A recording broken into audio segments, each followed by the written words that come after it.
Apa penambahan kan? Kena forma gerak, kena kritika tawuran. Kena iwa, infam itu jangan kena tawuran.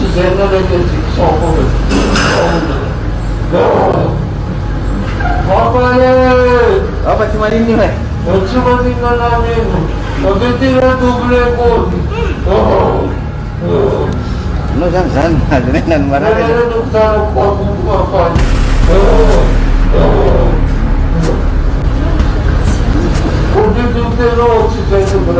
Raha ny fampitam-baovao azo avy amin'ny tompona ndraikitry ny hôpitaly manara-penitra eto Mahajanga dia tsy tanany iainy ity ray mpianakaviana ity monina eny amin'ny fokotany ny tanam-Bavosotema tamin'ny 9 ora alina ndosy ny fahafatesana izy.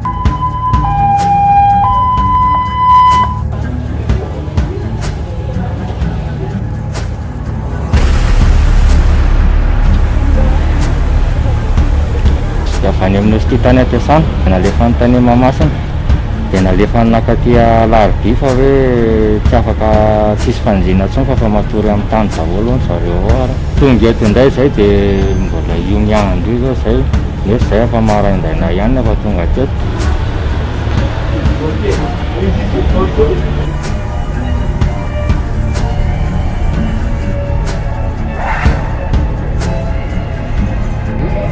Dia misy olona ihany fa tsisy afaka mandray satria tsy afaka manapa-kevitra hoy zareo. Ny olona nefany be be nefa sepitra marary zareo zany ohatra mifahotahotaka eo fotsiny satria miandro baiko anankiray dia le baiko hoe tsy fantatra hoe aiza iza manome an'le baiko raha izao no mito faty eto daholo ny reo zao dia reo feno marary mitsitsitra fotsiny any anaty tomobila tsisy mandray satria mbola feno ny toerana. Tsy nisy ny raha mihitsy le olona bekakinay mifanezaka izy mitazona ny ainy fa tena tsy vitany dia mampalahelo be izy raha ohatr' izany le zavatra misy ato mbola tsy hay eo izay manaraka ny ambulance tia dia zay.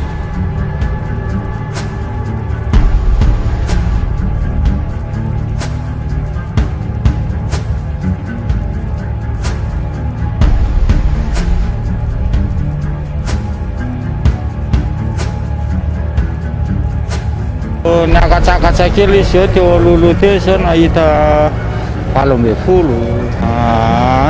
ndray andro teo aloha izy ray roa hita mihitsy zany hoe betsaka mihitsy maty satria betsaka mividy lamba zao mandeha ny lamba be da be maty na hatramin'ny nisy ny corona aloha dia manatombo be le izy avo teno eny io dia tsy amin'ny siny corona tamin'ity indray betsaka tena betsaka zay presque tonga teto aminah aloha zao dia corona dia alevina zao daholo loatra zany hoe misy olona 10 ohatra ny teny tonga eto aminah dia hoe misy olona farafalika maty zany hoe 9 na 7 amin'izay tonga dia corona daholo.